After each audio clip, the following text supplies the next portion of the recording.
Introduction. The year is 1590.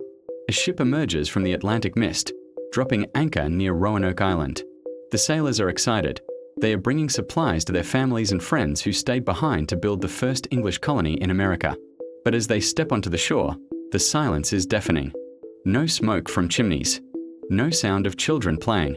The colony is gone. The brave beginning. To understand the mystery, we must go back to 1587. John White, a determined leader, led 115 settlers to the New World. They were hopeful, carrying their entire lives in wooden crates. Among them was White's own daughter and his granddaughter, Virginia Dare, the first English child born in America. They were pioneers on a dangerous frontier. The departure, life in the New World was brutal. Resources were low, and tensions with the native tribes were rising. John White decided to sail back to England to bring more supplies.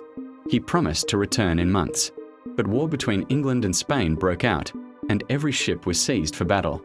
White was stuck. For 3 long years, he could only wonder if his family was alive or dead. The return to nothing. When White finally stepped back onto Roanoke in 1590, his heart sank. The settlement was surrounded by a tall wooden fence, like a fort. But inside, it was a ghost town. The houses had been carefully dismantled, not burned. This wasn't a panicked flight. It looked like an organized move.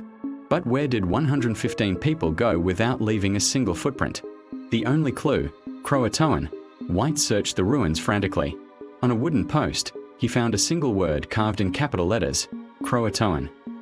On a nearby tree, the letters CRO were etched into the bark.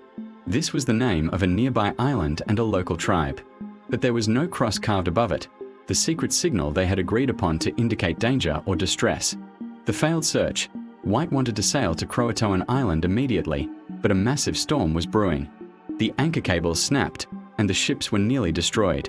Low on food and battered by the sea, the crew forced White to abandon the search and return to England. He died years later, never knowing the fate of his daughter and granddaughter.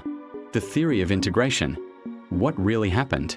The most popular theory is that the settlers, starving and desperate, abandoned Roanoke and joined the Croatoan tribe. Over decades, they might have married into the tribe, their English blood slowly disappearing into the history of the native people. Some later explorers even reported seeing grey-eyed natives in the area. The darker possibility, but some historians believe in a darker end. Could a rival tribe have wiped them out in a swift, silent attack? Or perhaps the Spanish, who also claimed the land, found the colony and executed everyone to stop English expansion? If so, where are the bodies? The lack of bones and graves is the most haunting part of the mystery. The supernatural whispers. In the shadows of the forest, local legends speak of something else. Some say the island itself was cursed, a place that eats those who try to claim it.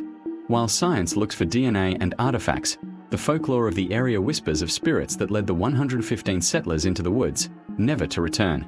Conclusion. Today, Roanoke remains a beautiful, quiet place. But if you walk among the trees and look closely at the bark, you can almost feel the presence of the 115 who vanished. They are the Lost Colony, a permanent shadow on the map of American history. Some echoes of the past are never meant to be understood.